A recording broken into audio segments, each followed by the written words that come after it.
Bismillahirrahmanirrahim. Assalamualaikum warahmatullahi wabarakatuh. Perkenalkan, nama saya Wafda Agung Mukinegara.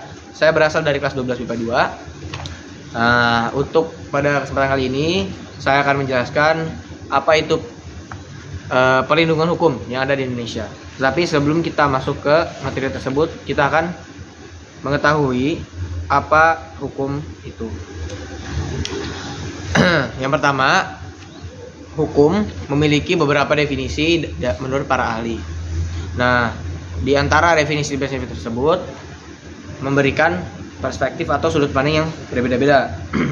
Yang pertama ada dari Immanuel Kant yang menyatakan bahwa hukum adalah keseluruhan syarat yang dengan ini kehendak bebas dari orang yang satu dapat menyesuaikan diri dari kehendak bebas dari orang lain menuruti peraturan hukum tentang kemerdekaan.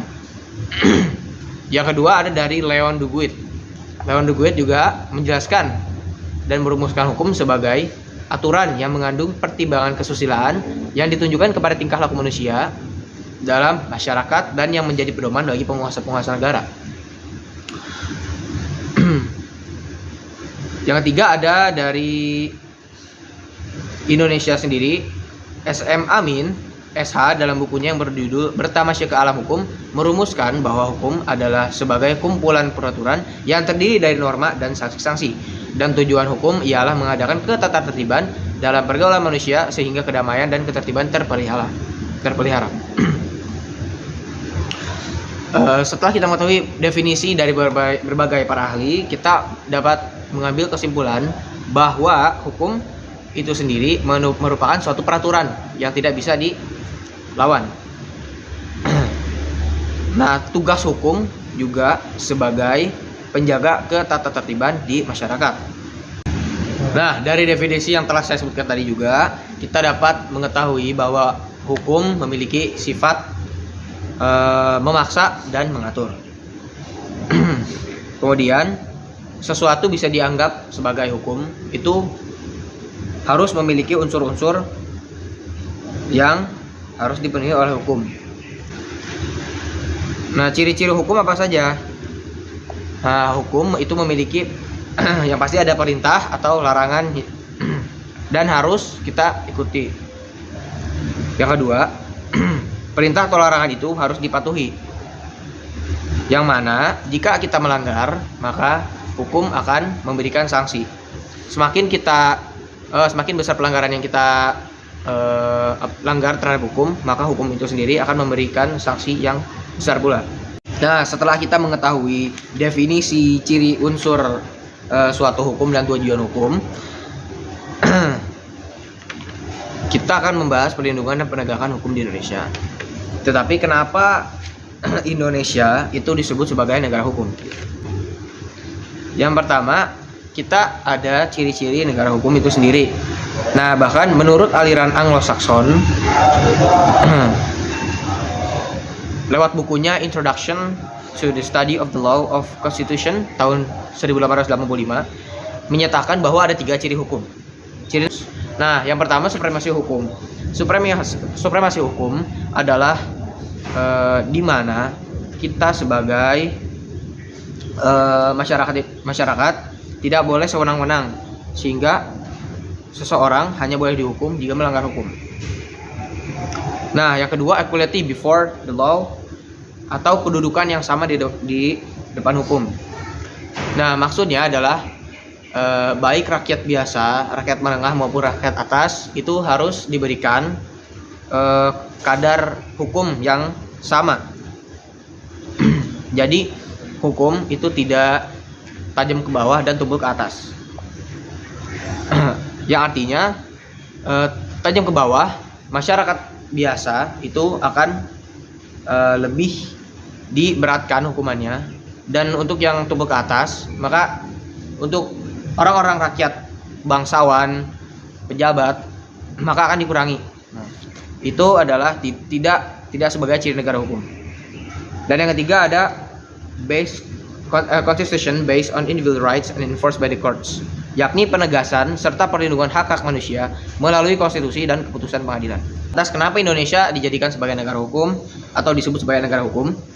Yang pertama, Indonesia telah menyatakan dalam Undang-Undang Dasar Negara Republik Indonesia tahun 1945 pasal 1 ayat 3 yang berbunyi, negara Indonesia adalah negara hukum.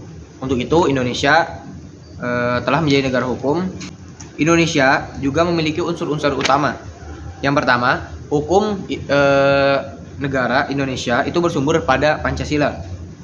Dan yang kedua, berkedaulatan rakyat. Yang ketiga, pemerintahan berdasarkan atas sistem konstitusi.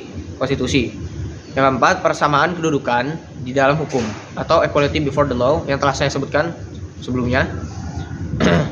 Yang kelima, ada kekuasaan kehakiman yang bebas dari pengaruh kekuasaan lainnya.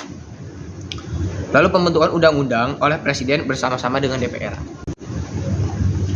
Nah, setelah kita mengetahui bagaimana latar belakang dan Indonesia sebagai negara hukum, kita akan mempelajari bagaimana hakikat perlindungan hukum di Indonesia. Nah, sebelum kita memasuki ke intinya, apa sih definisi dari perlindungan hukum itu sendiri? Jadi, menurut Sajipto Raharjo, perlindungan hukum adalah memberikan pengayoman kepada hak asasi manusia yang dirugikan oleh orang lain, dan perlindungan tersebut diberikan kepada masyarakat agar mereka dapat menikmati semua hak yang diberikan oleh hukum. Nah, dengan kata lain, perlindungan hukum adalah berbagai upaya hukum yang harus diberikan oleh aparat penegak hukum untuk memberikan rasa aman, baik secara pikiran maupun fisik, dari gangguan dan berbagai ancaman dari pihak manapun.